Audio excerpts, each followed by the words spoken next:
Hello viewers, నేను doctor Mrudula, senior consultant, fertility expert, 49 hospital Secunderabad branch. ఈరోజు నేను ఎండోమెట్రియోసిస్, దీనికి సంబంధించిన లక్షణాలు ఎలా ఉంటాయి, ఎలా దీన్ని ముందుగా గుర్తించాలి, దీనికి ట్రీట్మెంట్ ఎలాంటి పద్ధతులు ఉంటాయి, ప్రెగ్నెన్సీకి దీనివల్ల ఎటువంటి ప్రాబ్లమ్స్ వస్తాయి, ఇవన్నీ క్లియర్గా డిస్కస్ చేస్తాం. ఎండోమెట్రియోసిస్ మనకి చాలామంది పీరియడ్స్లో చాలా పెయిన్ ఉంది, పీరియడ్స్లో ఎక్కువ బ్లీడింగ్ అవ్వడము, క్లాట్స్ లాగా ఉండడము. ఈ మధ్యకాలంలో అంటే రీసెంట్గా ఇవన్నీ మనకి ఎక్కువ అవుతున్నాయి. అంతకుముందు పెయిన్ లేదు పీరియడ్స్ అప్పుడు, ఇప్పుడు రీసెంట్గా పెయిన్ పెరుగుతూ ఉంది పీరియడ్స్లో. ఇట్లాంటి సిమ్టమ్స్ చెప్తూ ఉంటారు. ఎప్పుడు మనం డాక్టర్ని కన్సల్ట్ అవ్వాలి. ముందు పెయిన్లెస్ ఉంది, ఇప్పుడు పీరియడ్స్లో చాలా పెయిన్ వస్తుంది అన్నా, లేదంటే ముందు కంటే చాలా ఎక్కువ బ్లీడింగ్ ఉంది, పెయిన్ తగ్గడానికి మెడిసిన్ వేసుకుంటే తప్ప ఏం పని చేయలేకపోతున్నాము అంటే మన లైఫ్ స్టైల్ ఎఫెక్ట్ అవుతుంది ఈ పీరియడ్ పెయిన్ వల్ల.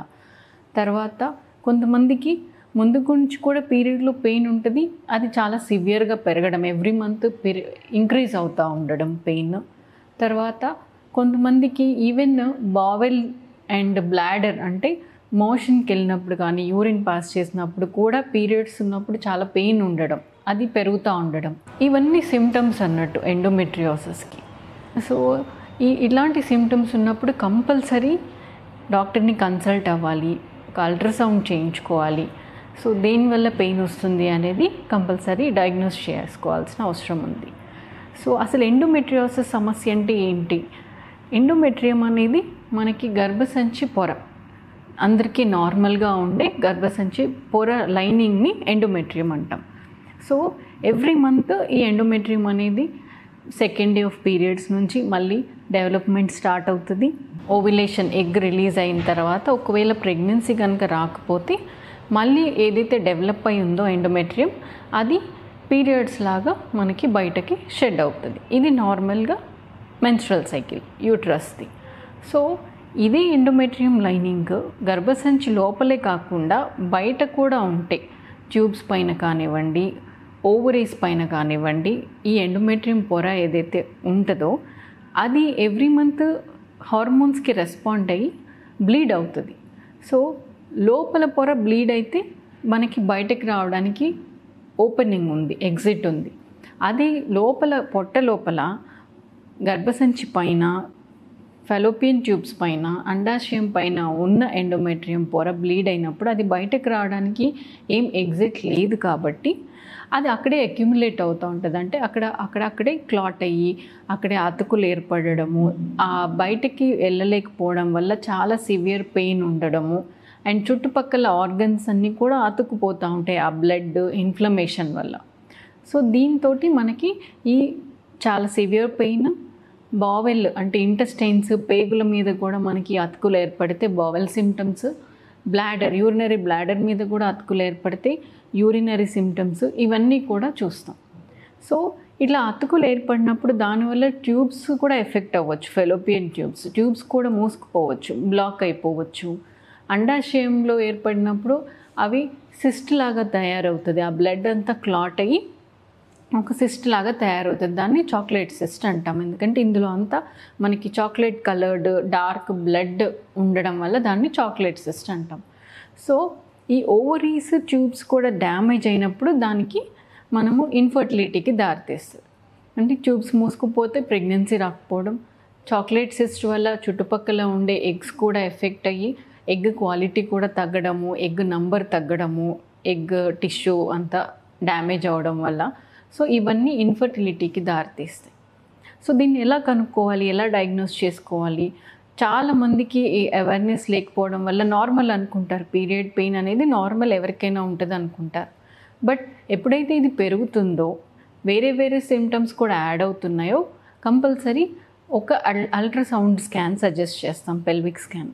ఇందులో మనకి ఏదైనా సిస్ట్ ఉంటే తెలుస్తుంది, ట్యూబ్స్లో ప్రాబ్లం ఉంటే తెలుస్తుంది, అండ్ గర్భసంచి లోపల ఇంకేదైనా ప్రాబ్లం ఉన్నా తెలుస్తుంది, ఎందుకు పెయిన్ వస్తుంది అనేది మనము డయాగ్నోస్ చేయగలుగుతాం.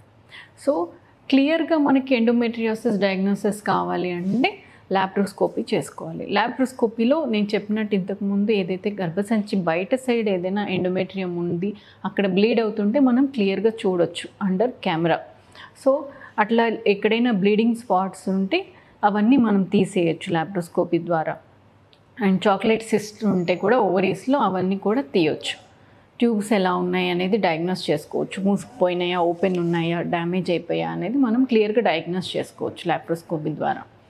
సో దీనికి పర్మనెంట్ క్యూర్ ఉందా అంటే పర్మనెంట్ క్యూర్ అనేది ఏమి ఉండదు. ఎండోమెట్రియోసిస్కి సివియరిటీ పెరుగుతూ ఉంటుంది మనకి ఎవ్రీ పీరియడ్ తోటి.